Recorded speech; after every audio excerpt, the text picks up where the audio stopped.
want to bury this. If I've made any mistakes, I don't want to bury it. Do we have an answer yet on what I said and what the real number is yet? Okay. I'm sorry, but numbers are... I don't even know what's a big number anymore. If I said billion or trillion, 550 billion, half a trillion, or what I said, I want to make sure I have the number right. We will correct it by the end of the show. We are checking on it, not because anybody called us on it, because we were questioning it ourselves in the middle of the break. We're talking about AmeriCorps today, and I am not sure what people think of AmeriCorps. Probably not much, one way or the other. It could be, the admitted far-left radicals in the White House, like regulatory czar Cass Sunstein, the author of Nudge. This could be creating the massive civilian national security force through many radical groups like Acorn, Storm, International Answer. That's a communist group. SCIU and others, bringing them under the umbrella of AmeriCorps in the form of one massive community organization. I haven't heard any other explanations for the civilian force as well funded as the military. Until I do, America, we must continue to ask questions. Joining me now is Michelle Malkin. She is the author of Culture of Corruption. Pat Caddell, former senior advisor to President Carter. Both are Fox News contributors. Michelle, I want to start with you quickly. The anarchist that was arrested in Denver. First, the Democrats came out and said it's the enemies of health care. That made the Republicans say, I demand an answer, because they found out that this guy had been taking money from the Democratic Party. And I hear SCIU. But more importantly, and nobody got this right, this guy is an anarchist. He's using the Democratic Party and their money to overthrow all of it. True or false?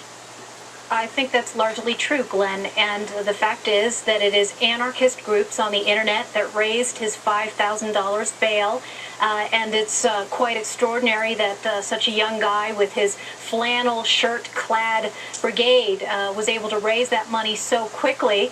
The anarchist movement is something that I've followed since my days in Seattle, and it's quite worrisome. Yes. We hear so much from the mainstream media about the threat of right-wing mobs and the right-wing militias, but over the past several decades, you've had groups like the Earth Liberation Front and the Animal Liberation Front. And by the way, Maurice Schwenkler, this accused vandal in Denver, attributed his inspiration to the Earth Liberation Front, which is dedicated not only to bringing down capitalism, but also the military, and all fall under this anti-war rubric, which provides a continuum, because you see the connections between a young man and his friends like this to the Bay Area Storm movement, which, remember, we talked about the other day, Glenn, started out as Roots Against War. Okay, wait a minute. But Storm also was our Green Job Czar, his group. There is connection between Storm and this person in Denver?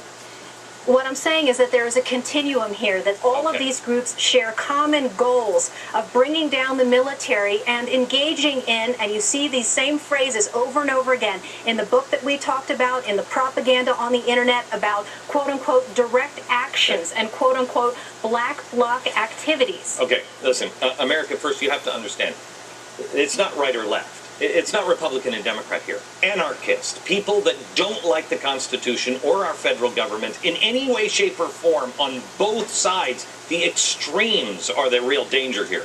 Pat, you are a liberal. You worked for Carter.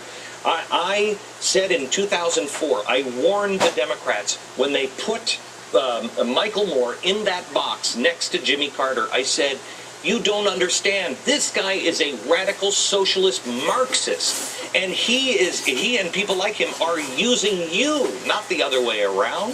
Yeah, he has his own agenda, and one of it is not, by the way, the truth, which has always been a problem with Michael Moore. But look, what you're saying is right in this sense, that most of the country has no idea that there are, on the fringes in this country, on both sides. By the way, we don't have a continuum from left to right. We have a circle. Yes. And when it meets at the back, it is totalitarianism. Yes. Fascism and communism meet at the back, all right?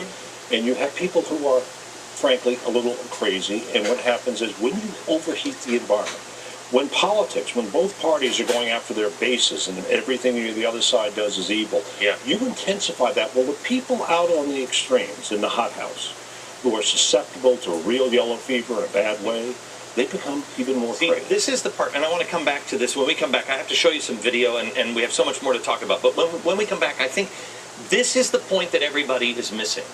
The American people have detached from the political system. They don't like either side right now. Saying, where are we? Right, exactly right. Okay, back in just a second.